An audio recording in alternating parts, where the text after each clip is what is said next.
नमस्कार, आपका हमारे खास कार्यक्रम में स्वागत है। आज हमारे कार्यक्रम में विशेष मेहमान है डॉक्टर वी.एन. यादव।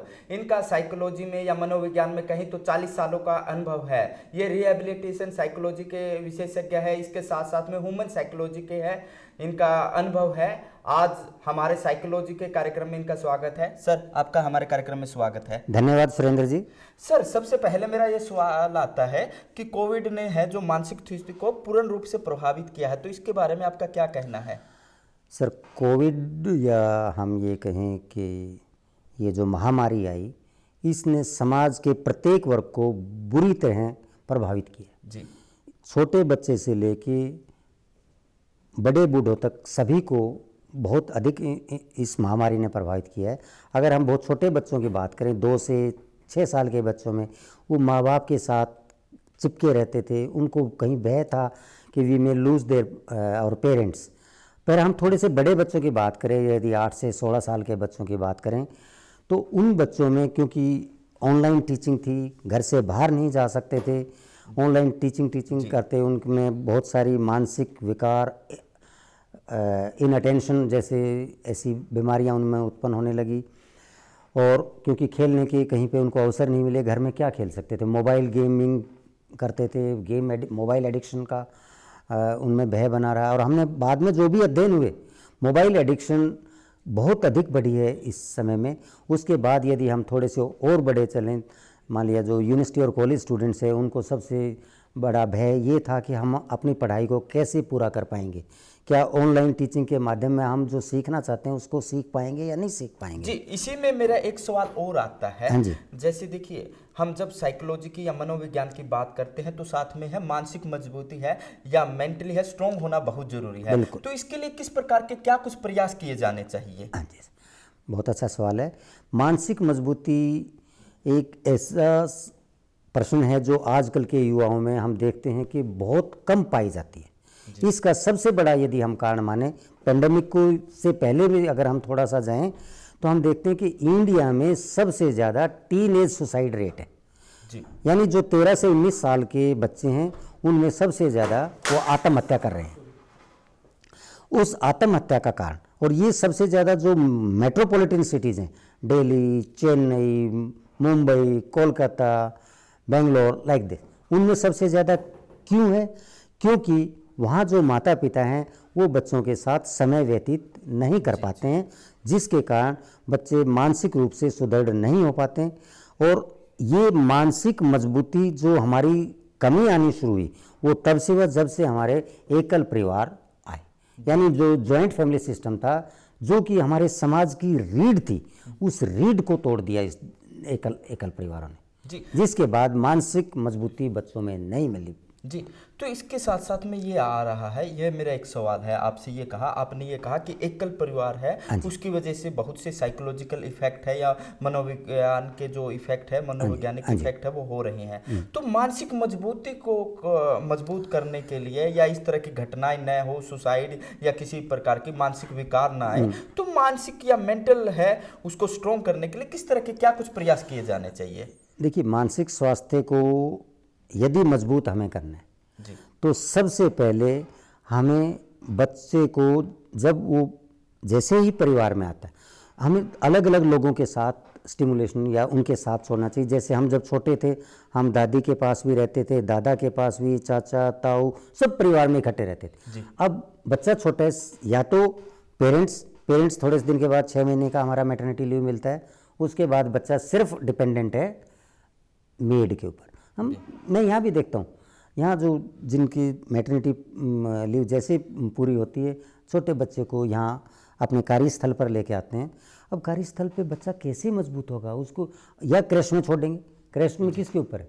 बहुत सारे बच्चे हैं सर, तो उन क्रैशेज में बच्चे को या जो मेड के द्वारा वो मानसिक मजबूती नहीं मिलती। सर, मैं आपको एक दृष्टांत बताना चाहूँगा कि जब मैं MA साइकोलॉजी करने के लिए पंजाब यूनिवर्सिटी चंडीगढ़ गया जी, तो हमारी एक मैडम थी प्रोमिला वासुदेवा, वो हमें समाज मनोविज्ञान पढ़ाती थी जी। समाज मनोविज्ञान में एक चैप्टर आता है, आधारभूत चैप्टर है, जिसका नाम है सामाजिकरण। तो उन्होंने कुछ अध्ययनों के द्वारा, सामाजिक अध्ययनों के द्वारा ये हमें बताया कि बच्चे वहाँ कौन पालता है, वहाँ मेड्स पालती है, नौकर पालते हैं, तो वो क्या करते हैं बच्चों के साथ, वो बच्चों को उनको तंग ना करें, उनको सेडेटिव्स देंगे, कोई नशीला पदार्थ दे देते हैं ताकि बच्चा सोता रहे, उनको तंग ना करे, या उनके जो ईटेबल्स थे, खाने की जो चीज़ें रखे जाती थी वो माएँ, उनको वो खुद खा जाती थी। They use to exploit with the sex organs of the child also. That day I decided I will not marry a working women. जी जी सर, मेरा जब शादी हुआ, I was professor in the college, but I decided in 1978 that I will not marry a working women. और मैंने अपनी पत्नी से कोई नौकरी नहीं करवाई। She is highly qualified, she is M A English, C is BSc home science, पर मैंने उनको नौकरी करने नहीं दिया। ये आपने एक बहुत ही और इम्पोर्टेंट जानकारी दी। इसके साथ साथ में सर मेरा एक सवाल और आता है कि व्यक्ति की मानसिक मजबूती के लिए क्या किया जाए, क्योंकि अगर व्यक्ति मेंटली मजबूत होगा तो उसकी ग्रोथ है वो जल्दी से, फास्टली, रैपिडली, तेज़ी से हो पाएगी। तो व्यक्ति है वो मेंटली है या साइकोलॉजिकल है वो स्ट्रॉन्ग रहे आज के समय में, तो उसके लिए किस तरह के क्या कुछ प्रयास करने की आवश्यकता है? सर, उसके लिए जो सबसे पहला प्रयास है, चैरिटी बिगिंस एट होम। जी, आप अपने परिवार से शुरू करिए। जहाँ तक प्रयास हो, बच्चे को कोई भी मैटरनल या पैटर्नल डेप्रिवेशन नहीं होनी चाहिए, यानी पारिवारिक माता पिता की वंचना का शिकार ना हो। माता हो, पिता हो, या घर में और जो भी परिवार के सदस्य हैं, उनके साथ ज़्यादा से ज़्यादा समय बच्चे को दिया जाए ताकि बच्चा उनसे सीख सके। साइकोलॉजी क्या है? We learn from past experience, पुराने अनुभव। हमारे जो पुराने लोग थे वो हमें सिखाते थे कैसे शेयरिंग और केयरिंग। आजकल के बच्चों में शेयरिंग नहीं है। जी जी घर में 2 बच्चे हैं, दोनों के अलग खिलौने होंगे, अलग कपड़े होंगे, अलग किताबें। हमारे समय में क्या होता था सर कि बच्चों के अगर एक बच्चा पैदा होता था तो वो जो दादी होती थी वो उन कपड़ों को रख लेते ताकि दूसरा बच्चा है उसको पहना। आजकल कोई माता पिता ऐसा नहीं करता है। किताबें ऐसी होती थी, खिलौने ऐसे शेयर किए जाते, या घर में कोई मेहमान आता था, वो कोई खाने पीने की वस्तुएं लेके आता था, घर में अगर 10 बच्चे तो उस सबको बराबर बराबर हिस्सा देते थे। उससे बच्चों में शेयरिंग की भावना उत्पन्न। अगर शेयरिंग होगी तो केयरिंग होगी, केयरिंग होगी तो मानसिक मजबूती आएगी। Sharing and caring is very important for. आप शेयरिंग और केयरिंग की बात कर रहे हैं, कह रहे हैं कि अगर समाज को बचाना है और अगर उसको आगे बढ़ना है, किसी प्रकार के मानसिक विकार ना आए, तो शेयरिंग और केयरिंग की भावना बड़ी जरूरी है। इसके साथ साथ में फिर भी है, काफी बार कुछ है लोगों में मानसिक विकार आ जाते हैं। अगर किसी व्यक्ति में मानसिक विकार आ गए हैं या समाज के किसी भी पर्सन में, चाहे वो छोटा बच्चा हो या कोई भी हो, उसमें मानसिक विकार आ जाते हैं, तो उसको किस तरह से ठीक किया जा सकता है? सर, अभी भी हमारे देश में मानसिक विकारों को एक स्टिग्मा, जी जी, दाग या धब्बे के रूप में लिया जाता है। हम जल्दी see we don't consult the doctors. हम पहले किसी झाड़ फूस वाले के पास जाएंगे, किसी ओझा के पास जाएंगे, या कोई और ऐसे ही जो बताते ये गांव में ऐसे कोई भस्म देता है, भभूत देता है, ऐसे लोगों के पास जाते। जब वो केस पूरी तरह खराब हो जाता है जी, जब उसका बिल्कुल personality disintegration, then we go to the psychiatrist. अब साइकेट्रिस्ट क्या करेंगे? वो दवा देंगे।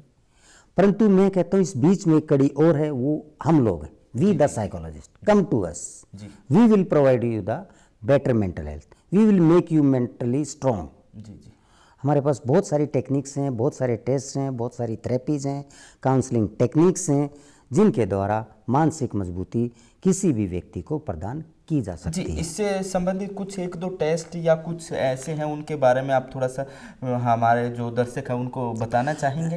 हाँ जी सर, देखिए बहुत सारे मनोवैज्ञानिक टेस्ट। पहले हमें असेस करना पड़ता है कि बच्चे को या जो व्यक्ति आता है, हम पेशेंट नहीं बोलते सर, हम क्लाइंट बोलते हैं जी। हमारे पास जो क्लाइंट आता है, first the client should come to us. बहुत सारे केसेस में हमने देखा, जैसे मैं अभी बहुत इन काउंसलिंग हेल्पलाइन से जुड़ा हुआ था, उनके पेरेंट्स बताते हैं कि बच्चे में, भाई पेरेंट्स को नहीं, पहले आप बच्चे को लेके जाइए जी, मनोवैज्ञानिक के पास लेके जाइए। मनोवैज्ञानिक उसकी मानसिक स्थिति को असेस करेगा कि उसकी समस्या क्या है। उस समस्या की पहचान के बाद उसी प्रकार का टेस्ट, अब मान लिया आपके पेट में दर्द है, जी जी जी, तो आप बुखार की दवा तो नहीं दे सकते ना। नहीं, बिल्कुल नहीं। तो ऐसा ही हमारे टेस्ट के बाद हम उसका पहले साइको डायग्नोसिस करके उसकी बीमारी की पहचान करेंगे और उसी प्रकार का मनोवैज्ञानिक टेस्ट उसके ऊपर एडमिनिस्टर करेंगे। जी जी, आप काफ़ी अच्छी जानकारी दे रहे हैं सर। लेकिन सर, जो मार्शल मैकलुहान ने आज के समय को ग्लोबल विलेज कहा है, और ये ग्लोबल विलेज है वो टेक्नोलॉजी के कारण संभव हो पाया है। आज के जो समाज का किसी भी वर्ग की बात करें, चाहे मैं बच्चों की बात करूं, चाहे मैं महिलाओं की बात करूं, बड़े बुजुर्गों की बात करूं, वे टेक्नोलॉजी की गिरफ्त में आ रहे हैं, चाहे वो मोबाइल हो, चाहे वो कंप्यूटर लैपटॉप हो या इंटरनेट। और टेक्नोलॉजी के कारण भी बहुत से जो साइकोलॉजिकल विकार है वो पैदा हो रहे हैं। तो इसको ठीक करने के लिए या उसको दूर करने के लिए क्या किया जा सकता है? क्योंकि आज के समय टेक्नोलॉजी भी जरूरी है, लेकिन इसके साथ साथ में ये भी जरूरी है कि किसी प्रकार का कोई मानसिक विकार न हो। तो ये एक मेरा सवाल आपसे ये भी है। देखिए सुरेंद्र जी, विज्ञान अभिशाप भी है, विज्ञान वरदान भी है। जी जी जी। आज की दुनिया में चाहे आपके पास पीएचडी की डिग्री है, डीलिट की डिग्री है, यदि आपको कंप्यूटर का ज्ञान नहीं है तो आप अनपढ़, परंतु उनका एडिक्शन नहीं होना चाहिए जी। आजकल जो हमारे बच्चे हैं, मैंने इसको एक नाम दिया भी, एक मेरी एम की स्कॉलर है, this is known as electronic drug. Mobile addiction, gaming addiction is known as electronic drug. यानी हम ये कह सकते हैं कि ये एक तरह का ऐसा नशा उत्पन्न, या स्पिरिचुअल ओपियम भी बोलते हैं। ये चाइनीज़ भाषा में एक इसका नया नाम दिया गया है, या चाइना वालों ने इसका इजाद किया है। This is known as spiritual opium. जी जी जी। कि आप जैसे अफीम का नशा होता है, उसी प्रकार से हमें इस मोबाइल का नशा है।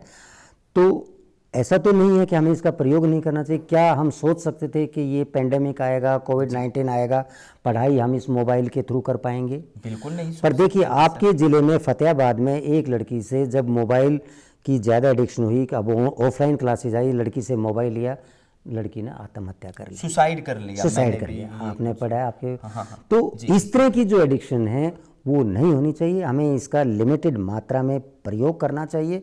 आप एक निर्णय लें कि एक सर्टेन समय जहां मैं मोबाइल का प्रयोग बिल्कुल नहीं करूंगा या करूंगी। जी, समय आप निर्धारित आपका ये कहना है कि ये जो टेक्नोलॉजी है वो जरूरी है, लेकिन इसमें समय समय के बीच में एक गैप रखना भी जरूरी है। अगर हम उसमें उचित गैप रखेंगे तो हम सीमित प्रयोग करेंगे तो हमारे लिए उन्नति के नए द्वार खुलेंगे।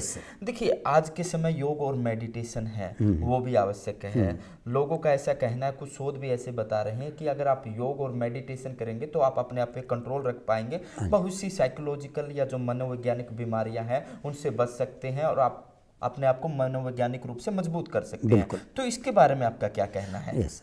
देखिए, ये पुरानी कहावत है, योग भगाए रोग। जी। किसी प्रकार का रोग हो, वो मानसिक रोग हो, शारीरिक रोग हो, अगर आप योग करते हो, मेडिटेशन करते हो, माइंडफुलनेस करते हो, आपको किसी प्रकार की मानसिक या शारीरिक समस्या नहीं हो सकती। मानसिक सभी प्रकार की समस्या को I can say with 100% guarantee, यदि आप अच्छे से योग और मेडिटेशन और माइंडफुलनेस में काम करते हो, रहते हो, तो आपको किसी प्रकार का मानसिक विकार उत्पन्न नहीं होगा। जी जी सर, एक मेरा बात और भी आ रही है। आजकल देखिए, हम देख रहे हैं कि बच्चे हैं, वो छोटे बच्चे हैं, वो टेक्निक का या खासकर मोबाइल का प्रयोग ज़्यादा कर रहे हैं। वो चिड़चिड़े भी हो रहे हैं। वो है मतलब स्कूल में अभी जैसे 2 साल है लगभग कंटिन्यू है, पेंडेमिक चला, कोविड-19 चला, तो वो स्कूल में नहीं जा रहे हैं या मोबाइल या टेक्नोलॉजी का प्रयोग ज़्यादा कर रहे हैं। उनका पढ़ाई में ध्यान नहीं हो रहा है, लग रहा है। तो उसके लिए आप क्या कहना चाहेंगे? सर, बच्चों को अगर मोबाइल, देखिए, कोई किसी प्रकार की लत को छुड़ाना इतना आसान नहीं होता। ये पिछले 2 सालों में जो हमने मोबाइल का अत्यधिक प्रयोग टीचिंग में किया, लर्निंग में किया, तो उस लत को छुड़ाने के लिए बच्चों को अब जो दूसरे प्रकार के गेम्स, आप इंडोर गेम्स कराइए, आप कैरम बोर्ड सिखाइए या सांप सीढ़ी, लूडो, इस टाइप के आप गेम्स घर में सिखाना शुरू करिए। ये जो शतरंज है ये भी हम सिखा सकते हैं बच्चों को। इंस्टेड ऑफ मोबाइल गेमिंग, हमें जो हमारे पारंपरिक खेल हैं उनकी तरफ, और दूसरा हमें उनको घर से बाहर आउटडोर गेम की तरफ भी ले जाना चाहिए। बच्चे को स्केटिंग करना है, स्विमिंग करना है, किसी भी प्रकार के जो गेम्स हैं जिसमें बच्चा रुचि रखता हो, पर do bring him out of home. घर तक सीमित मत रखिए, बाहर भी लेके आइए। जी, अगर आप ये कहना चाहते हैं कि अगर बच्चे को हम घर से बाहर लेके आएंगे तो फिर है बच्चे का है वो मेंटली है वो ज़्यादा स्ट्रोंग होगा और है उसका शारीरिक विकास भी होगा और उसके लिए उन्नति के ज़्यादा अवसर होंगे, बजाय कि अगर टेक्नोलॉजी में वो लगा रहेगा तो उसमें मानसिक विकार आने के चांस है वो ज़्यादा रहेंगे। देखिए सर, आप घर में अगर रखोगे तो एक बच्चे में सबसे बड़ी जो मानसिक बीमारी होगी दैट इज लोनलीनेस, अकेलापन। तो घर से बाहर आएगा तो वो पीयर ग्रुप में आएगा। छोटे छोटे बच्चे देखिए, चाहे गली में खेलते हो, जो बच्चा पीयर ग्रुप में सीख सकता है शायद दुनिया के किसी भी विद्यालय या विश्वविद्यालय में नहीं सीख सकता। पीयर ग्रुप जो साथी समूह है वो बहुत महत्वपूर्ण है बच्चे के मानसिक विकास के लिए, शारीरिक विकास के लिए, सामाजिक विकास के लिए। जी, इसके साथ साथ में हम जब है साइकोलॉजी की बात करते हैं तो मेंटली जो है कि मेंटली स्ट्रॉन्ग की बात करते हैं तो समाज की बात करते हैं। समाज को मेंटली स्ट्रॉन्ग बनाने के लिए किस तरह के क्या कुछ प्रयास किए जाने चाहिए? क्योंकि अगर समाज मजबूत होगा तो फिर समाज में उसमें रहने वाला हर व्यक्ति भी मजबूत हो जाएगा। तो इसके लिए आप है कुछ सुझाव दीजिए। सर, कम्युनिटी एक्टिविटीज़ हैं, जैसे सेल्फ हेल्प ग्रुप्स हैं।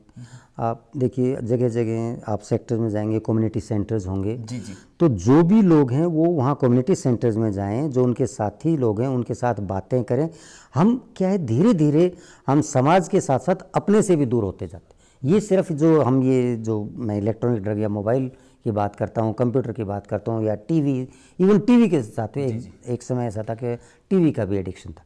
मैं देखता हूँ कि बहुत सारे आजकल ऐसा होता है कि बच्चे खाना नहीं खाते, उनके सामने मोबाइल रखेंगे और बच्चे को खाना खिलाएंगे। जी जी। अगर इस तरह के पेरेंट्स ऐसा काम करेंगे तो वो बच्चा कभी भी मानसिक रूप से मजबूत नहीं होगा, ना उसका सामाजिक स्वास्थ्य ठीक होगा, ना उसका मानसिक स्वास्थ्य ठीक होगा, ना शारीरिक स्वास्थ्य ठीक होगा। तो इसके लिए अति आवश्यक है कि हम बच्चे को इस तरह की लालच नहीं दें कि हम दूसरे जो हमारे पारंपरिक चीज़ें हैं उनकी तरफ हम लेके आए। एक दूसरा ये फास्ट फूड है, नॉइज़ पोल्यूशन है, एयर पोल्यूशन है। सर, इससे भी हमने देखा कि हमारे मानसिक स्वास्थ्य पर एक बहुत गहरा प्रभाव पड़ता है। तो हमें ऐसे वातावरण में रखना चाहिए बच्चे को जहाँ किसी प्रकार का पोल्यूशन ना हो। जी जी जी। एयर पोल्यूशन के, नॉइज़ पोल्यूशन से स्टडीज़ आई हैं जिनसे मानसिक स्वास्थ्य खराब होता है। जी, इसके साथ साथ में देखिए आज हम देख रहे हैं कि लोगों के है समाज में, लोगों के व्यवहार में है वो काफ़ी परिवर्तन आ रहा है। तो इसके लिए आप है क्या कुछ कहना चाहेंगे, क्या कुछ रीजन है और इसको किस तरह से ठीक किया जा सकता है? सर, इसका सबसे बड़ा आज का जो समाज है वो इंडिविजुअलिस्टिक सोसाइटी है। जी जी। सिर्फ आप देखिए कि क्या होगा, मैं मेरा जी। इससे बाहर हम सोचते। पहले क्या होता था, पड़ोस ही परिवार होता था। जी जी। आजकल परिवार ही पड़ोस हो गया है। ये बहुत बड़ी बात है कि परिवार में 4 लोग हैं, चारों अलग अलग बैठे हैं, अलग अलग कोने में बैठे हैं, वो क्या करते हैं। तो हमें पड़ोस को परिवार बनाना पड़ेगा। जी जी। अगर हम अपनी जीवन शैली को, अपने सामाजिक स्वास्थ्य को, और यदि हम सभी प्रकार से स्वस्थ तन मन धन से स्वस्थ रहना चाहते हैं तो हमें पड़ोस का, समाज का, समुदाय का ध्यान रखना पड़ेगा, उसमें शामिल होना पड़ेगा, व्यक्तिवादी सोच से दूर होना पड़ेगा। हमें एल्ट्रुइस्टिक जो समाज परोपकारी कार्य हैं वो हमें करने होंगे। जी, मेरे 2 सवाल हैं, चलते चलते मैं 2 सवाल लेना चाहूँगा। आजकल बच्चों में है लर्निंग डिसेबिलिटी आ रही हैं और इसके साथ साथ में वो अपना है जो एजुकेशन के प्रति है या छोटे बच्चे वो ध्यान नहीं लगा पा रहे हैं। तो इसका आप क्या कारण मानते हैं? पहला सवाल मेरा ये है। सर, लर्निंग डिसेबिलिटी आजकल बहुत तीव्र गति से बढ़ रही है और ये बहुत अलार्मिंग सिचुएशन है एजुकेशन सिस्टम में हमारे। क्योंकि आप किसी बच्चे से कहिए कि प्लीज़ आप ये क्वेश्चन है इसका आंसर लिखिए, बच्चा नहीं लिखेगा, वो कहेगा कि मैं सुना दूंगा, लिखूंगा नहीं। जी। तो ये डिसलेक्सिया है, डिसग्राफिया है, डिसकैलकुलिया है, बहुत प्रकार की लर्निंग डिसेबिलिटी है। पहले अभी जो सरकारी आंकड़े कहते हैं कि ये लगभग 10% है, मैं कहता हूँ ये 50% से भी ज़्यादा है। हमें अलग अलग लर्निंग डिसेबिलिटी को पहचानना होगा, लर्निंग डिफ़िकल्टी और लर्निंग डिसेबिलिटी में अंतर करना होगा। बच्चा डिफ़िकल्टी हो सकती है, डिफ़िकल्टी कैन बी रिमूव, पर डिसेबिलिटी ना बनने दे उस डिफ़िकल्टी को। मान लिया एक बच्चा लिख नहीं सकता, आप उससे कहिए, उसको पेंटिंग आता है, पेंटिंग पे काम करे। जी। वो कोई और अच्छा खिलाड़ी बनना चाहता है, गेमिंग अगर करना चाहता है तो आउटडोर गेमिंग करे, पर हम उसको रेस्ट्रिक्ट ना करें। पहले क्या था, पढ़ोगे लिखोगे, बनोगे नवाब, खेलोगे कूदोगे, होगे खराब। आजकल उल्टा है, जी। खेलोगे कूदोगे बनोगे नवाब। हरियाणा है वो ओलंपिक में और खेलों में बड़ा सा नाम कर रहा है, चाहे साक्षी मलिक हो चाहे हम किसी और का नाम लें। इसके साथ साथ में देखिए मेरा अंतिम सवाल आपसे ये आता है कि साइकोलॉजी में या मनोविज्ञान में एक स्टूडेंट है उसको एज ए करियर लेना चाहे या अपने भविष्य के लिए लेना चाहे तो उसके लिए किस तरह के क्या कुछ अवसर है? बहुत अच्छा सवाल है सर ये आपका। और मनोविज्ञान मैं तो खैर इस प्रोफेशन में पिछले 40 वर्षों से हूँ और मैं जब भी कहता हूँ कि आने वाला दशक, बहुत पहले मैं 96 में कहना शुरू किया था, वो तो नहीं हुआ आने वाला दशक, पर 2016 के बाद साइकोलॉजी का बहुत व्यापक विस्तार हुआ है। हमारे मेंटल हेल्थ एक्ट आज तक किसी भी बजट में मानसिक स्वास्थ्य के ऊपर कोई बजट एलोकेट नहीं होता। It is for the first time कि मेंटल हेल्थ के लिए अलग से बजट का प्रावधान है। आत्मनिर्भर भारत में मनोदर्पण नाम की एक स्कीम शुरू की गई है जिसमें हमारे इस केंद्रीय विश्वविद्यालय हरियाणा के 2 मनोविज्ञान विभाग से डॉक्टर रितु शर्मा और मैं, और दूसरे जब मैंने इस डिपार्टमेंट को ज्वाइन किया सर तो यहाँ सिर्फ एक प्रोग्राम चलता था MA मनोविज्ञान। जी। अब इस डिपार्टमेंट में 5 प्रोग्राम है। आप देखिए 26-27 स्टेट के बच्चे मेरे पास हैं सर, और ज़्यादातर साउथ से। हमने MA मनोविज्ञान के बाद सर हमने PhD मनोविज्ञान शुरू किया। PhD के बाद BSc हमने ऑनर साइकोलॉजी शुरू किया। दो भारतीय सर, 2 बहुत इंपॉर्टेंट बातें मैं बताता हूँ कि 2 जो जॉब ओरिएंटेड कोर्सेज हैं वो भारतीय पुनर्वास परिषद द्वारा अप्रूव्ड कोर्सेज हैं। एक है PG diploma in rehabilitation psychology, दूसरा है advance diploma in child guidance and counselling. ये दोनों डिप्लोमा करने के बाद हमारे जो स्टूडेंट्स हैं उनको भारत सरकार एक लाइसेंस देगी, दे विल बिकम प्रोफेशनल्स। और किसी भी विषय को यदि आपने पॉपुलर करना है, समाज उपयोगी बनाना है, तो उसके प्रोफेशनल्स पैदा करके छोड़ दो, विषय का अपने आप विस्तार होगा। तो आज के दिन मनोविज्ञान, आज it is the need of the day, it is the need of the hour. हर एक व्यक्ति को मनोविज्ञान के बारे में जरूर पढ़ना चाहिए। और हमारे पास किसी भी प्रकार की समस्या है, आप किसी मनोवैज्ञानिक के पास, किसी परामर्शदाता काउंसलर के पास आप पहले जाइए before going to the psychiatrist. जी सर, मैं आपसे एक क्वेश्चन जानना चाहूँगा कि साइकोलॉजी या जो मनोविज्ञान है वो क्या है और इसकी कौन कौन सी शाखाएं हैं या ब्रांचेज है, और एक स्वस्थ और जो अस्वस्थ व्यक्ति है उसके लिए उसके जीवन में साइकोलॉजी का क्या महत्व है मनोविज्ञान का? धन्यवाद सुरेंद्र जी। मैं बताना चाहूँगा मनोविज्ञान या साइकोलॉजी 2 शब्दों से मिलके बने। एक साइक, ये ग्रीक भाषा के शब्द हैं, साइक प्लस लोगोस। साइक मीन्स सोल या आत्मा, लोगोस मीन्स ज्ञान, और ज्ञान या विज्ञान। विज्ञान क्या है? प्रयोगों, परीक्षणों और निरीक्षणों द्वारा सुसंगठित ज्ञान को विज्ञान कहते हैं। तो मनोविज्ञान एक विज्ञान की श्रेणी में आता है। और शुरू में तो हम इसको आत्मा का विज्ञान कहते थे, फिर हमने इसको मन का विज्ञान कहा, फिर हमने इसको चेतना का विज्ञान कहा। आज के दिन मनोविज्ञान व्यवहार का विज्ञान है। इसकी बहुत सारी शाखाएं हैं। हमारे पास सोशल साइकोलॉजी है, एक्सपेरिमेंटल साइकोलॉजी है, क्लिनिकल साइकोलॉजी है, कम्युनिटी साइकोलॉजी है, हेल्थ साइकोलॉजी को लगभग AP अमेरिकन साइकोलॉजिकल एसोसिएशन की लगभग 60 से ज़्यादा डिवीजन्स हैं। 60 प्रकार के मनोविज्ञान हैं सर। तो व्यक्ति जिस भी किसी एरिया में अपनी एक्सपर्टीज़ करना चाहता है उस एरिया में वो जा सकता है। हम जैसे पुनर्वास मनोविज्ञान में या परामर्श काउंसलिंग मनोविज्ञान में हम यहाँ 2 स्पेशलाइज्ड डिप्लोमास कराते हैं ताकि बच्चों को रोज़गार प्राप्त हो सकें या वो अपना खुद काम कर सकें। They should be service providers, not the job seekers. ये मनोविज्ञान का आज के दिन मनोविज्ञान की बहुत अधिक उपयोगिता है, एक स्वस्थ व्यक्ति के लिए भी, एक अस्वस्थ व्यक्ति के लिए भी। स्वस्थ व्यक्ति किस प्रकार और अधिक स्वस्थ बन सकता है, किस प्रकार वो अपना दैनिक जीवन की क्रियाएं सही ढंग से कर सकता है, और एक स्वस्थ व्यक्ति को हम कैसे मेन स्ट्रीम में ला सकते हैं ताकि वो अपना जीवन यापन अच्छे से कर सके। जी, आपने काफ़ी विस्तार पूर्वक है साइकोलॉजी की जो विभिन्न ब्रांच है और एक स्वस्थ व्यक्ति और जो है स्वस्थ नहीं है उसका जीवन में क्या कुछ योगदान हो सकता है, आपने विस्तार से बताया। Thank you sir. Thank you sir. Thank you. धन्यवाद।